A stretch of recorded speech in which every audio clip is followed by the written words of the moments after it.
Smoochie. Are you ready to be read to? Would you possibly turn around so your loving audience can see you? No? Okay. All right. So we are continuing to read from the Feline Nutrition Foundation archive on hair-today.com, and we will put the link in the description box. Raw meaty bones for cats. Adult supervision required. I have always recommended feeding raw meaty bones to cats. They really need to do some serious gnawing and chewing using those side teeth to keep their teeth and gums in top shape.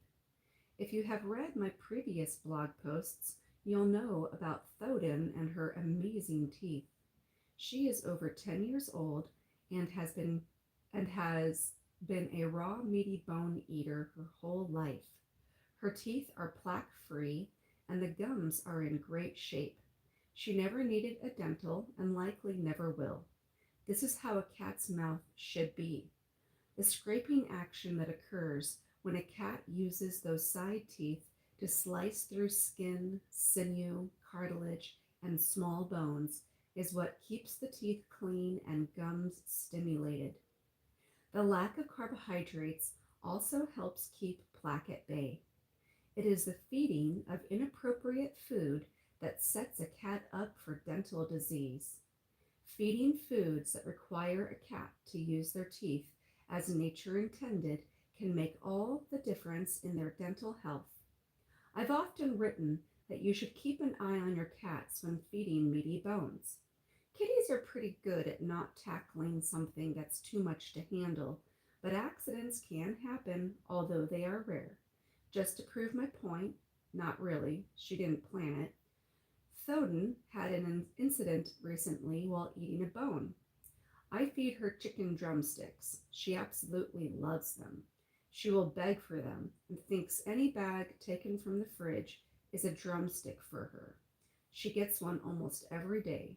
She eats nearly all of it, leaving only small parts of the large bone.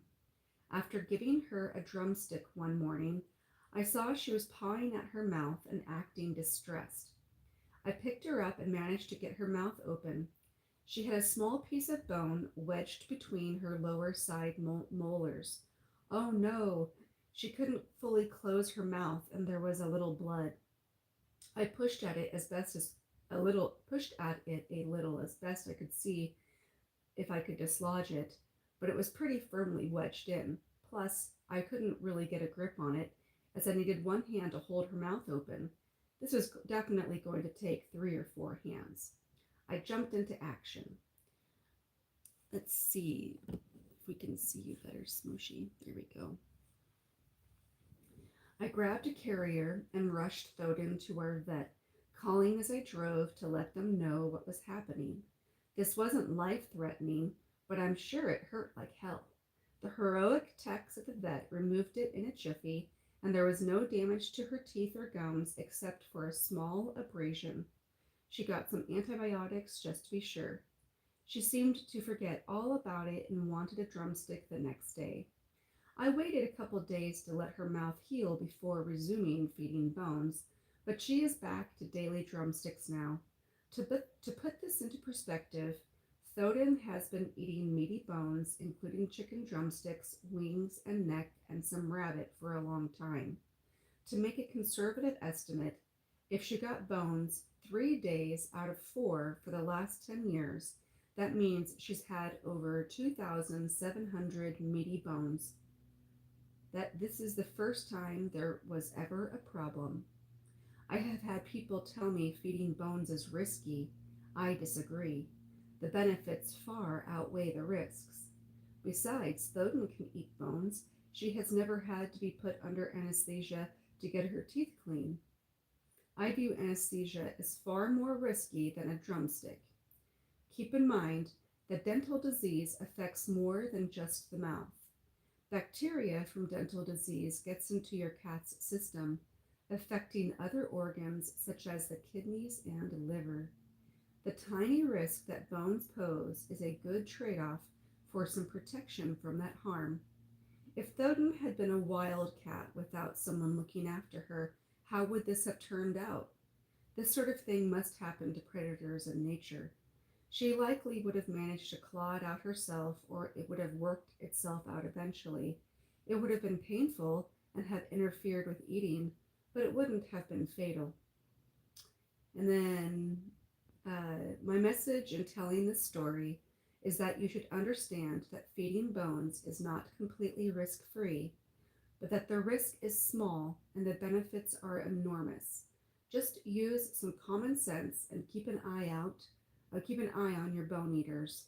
Bear in mind that eating bones is completely natural for cats. They have been doing it forever. It's part of being a cat.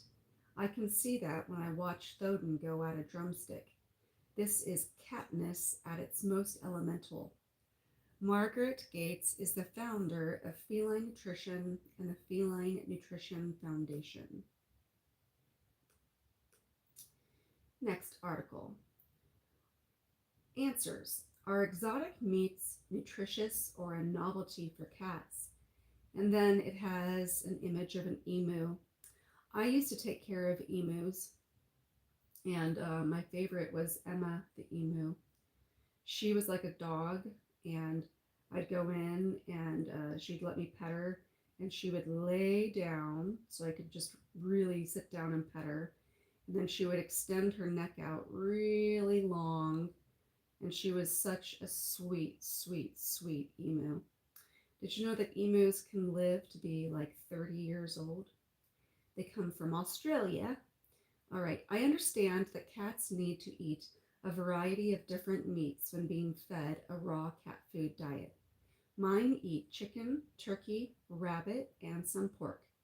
I have noticed that a few places are offering what I think of as very unusual meats, such as ostrich, emu, kangaroo, yak, llama, elk, and even muskrat. I know cats in the wild will eat pretty much anything that is available that they can catch. So are these more exotic meats okay to add to their diet? Or are they more of a novelty that appeals to humans? Great question. A variety of meats is crucial to a raw cat food diet. Simplest way to think of it is that each animal consumed by your cat has a different nutrient profile, depending on what that animal has consumed in its lifetime. So feeding a variety of meats from a variety of sources ensures a full range of nutrients for your raw fed cat. We also have to think about whether the meat source is exotic to us or to our cat. Pork would be found a food source unlikely to be eaten by feral cats. So do we call it an exotic meat? Our New Zealand possums, which might be considered an exotic meat, are packed full of essential fatty acids as they consume all of our beautiful native bush and berries. Feral or wild cats naturally consume what crosses their paths, such as insects, frogs, birds, rodents, and rabbits. Regional differences are common in the dietary habits of feral cat populations. Our obligate carnivores will feast on larger animals if bigger hunters have killed them first. They have a preference for very fresh meats, so will only eat fresh kill. What this means is that cats can and will eat mostly exotic meats. Whether they should or not is actually harder to answer. Take beef, for example. Cats wouldn't naturally hunt cattle, so for a cat, it is an exotic food. In my professional experience, I have found that cats fed daily on beef have a higher incidence of asthma and allergies. Beef is a meat that is higher in histidine than other meats, which can cause inflammation. Ingesting higher levels of histidine over the long term can result in a zinc or copper deficiency. Zinc is an important cofactor for digestive enzymes and for the production of hydrochloric acid, so it is very important for cats with irritable bowel disorder. Copper helps tyrosine work as a pigment factor in fur. A loss of coat color is one of the early signs of a copper deficiency. In my practice, we often see cats fed only beef developing a change in coat color from black to rusty brown. However, I find that cats fed beef occasionally, up to 3 times a week, seem to cope with no problems. In the past, cats were often brought up on gravy beef, which is a cheap cut from the butcher. But we have to remember that these cats would also have been hunters working for their keep, keeping the rat and mouse population low and feeding on insects and birds. In my own practice, I would say that feeding exotic meats to add variety to the diet is a really good idea.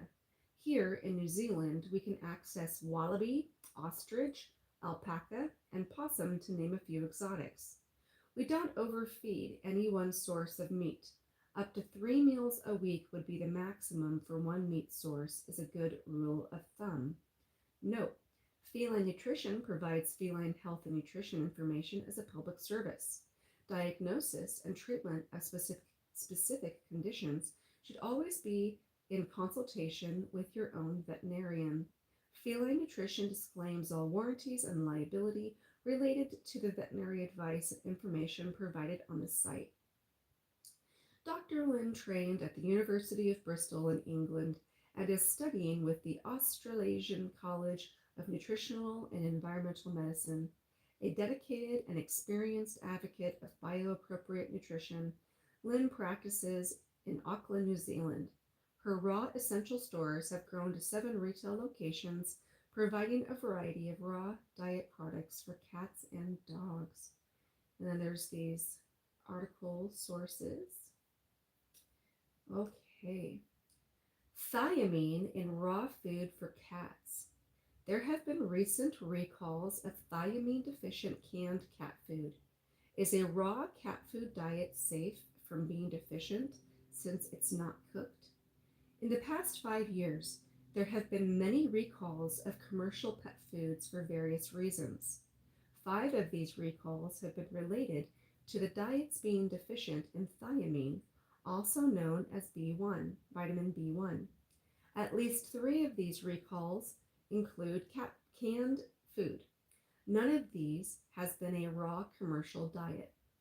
Thiamine is a water-soluble B vitamin important for helping the body to utilize carbohydrates as energy through a process called the TCA cycle. It is a necessary cofactor involved in this energy producing process. It is especially important for healthy functioning of the nervous system and heart.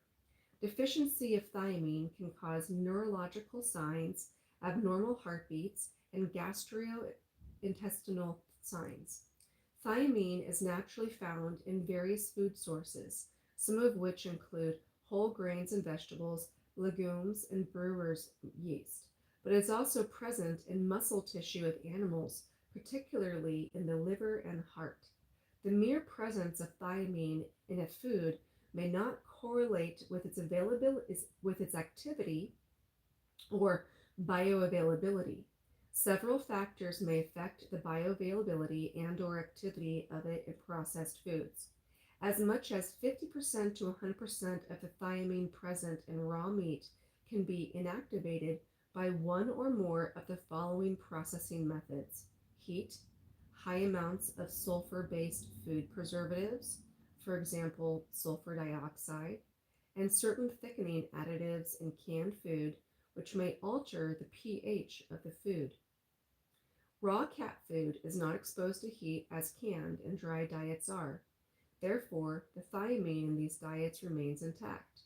Also, they do not use any of the additives or preservatives found in cat food. Thiamine levels in various foods. And you can go and look at this chart yourself, but let's just see which one's the highest.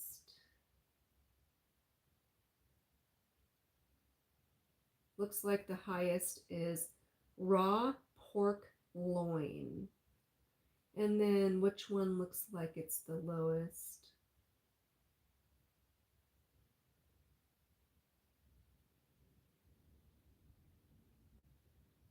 Uh, Canned pink salmon. Looks like it's the lowest.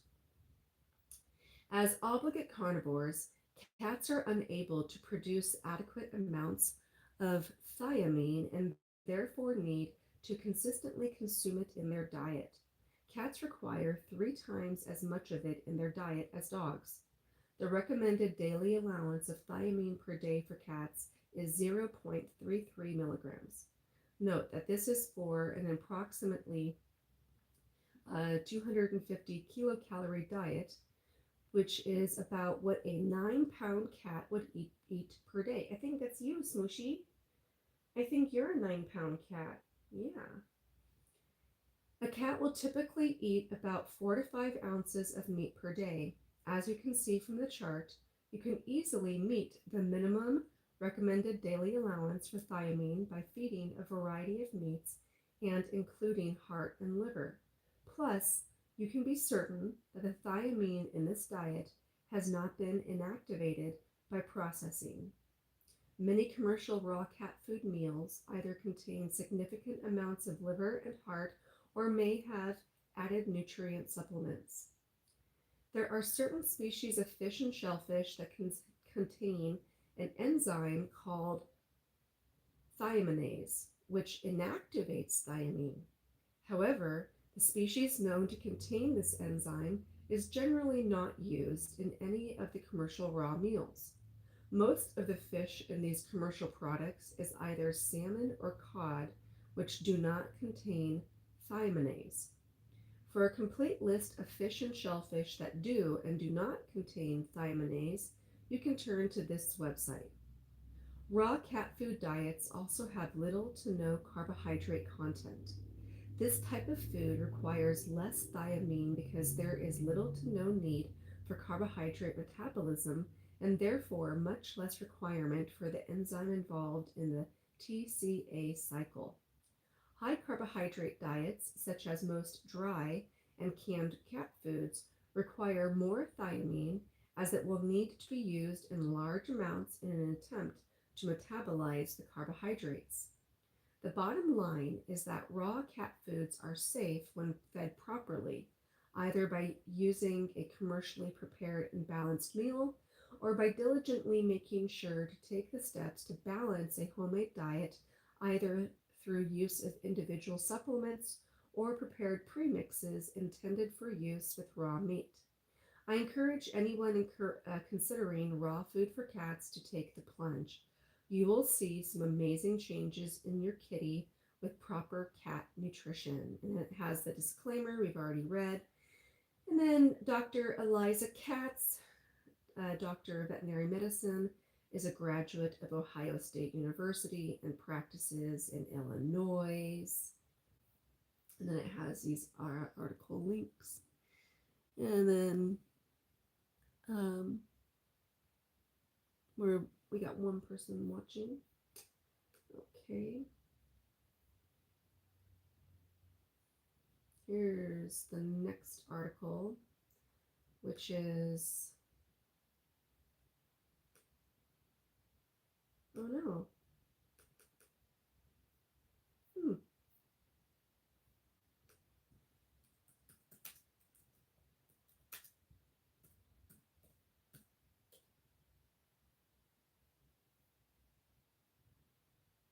Here we go. This is the article. Answers: kitty that only wants fish. My cat only wants to eat fish.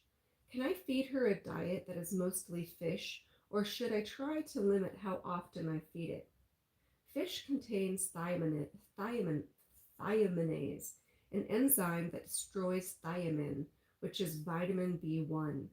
Thiamine deficiency causes severe neurological symptoms that can be fatal. As obligate carnivores, cats have a high requirement for B vitamins. A continual dietary source is required to prevent deficiency. It is rare in cats consuming their natural prey-based diet, as B vitamins are plentiful in animal tissues. A cat would have to eat fish at every meal for a long time to develop a deficiency. I recommend cats consume fish up to 3 times a week. Variety is the key when feeding a raw cat food diet. I would encourage the feeding of any particular food up to 3 times a week, but no more. Be careful if feeding meat-only products, including fish or shellfish, that use a sulfur-based preservative. These preservatives inhibit thiamine absorption. They hold the color of the meat for an unnaturally long time, so they stay looking good in the fridge.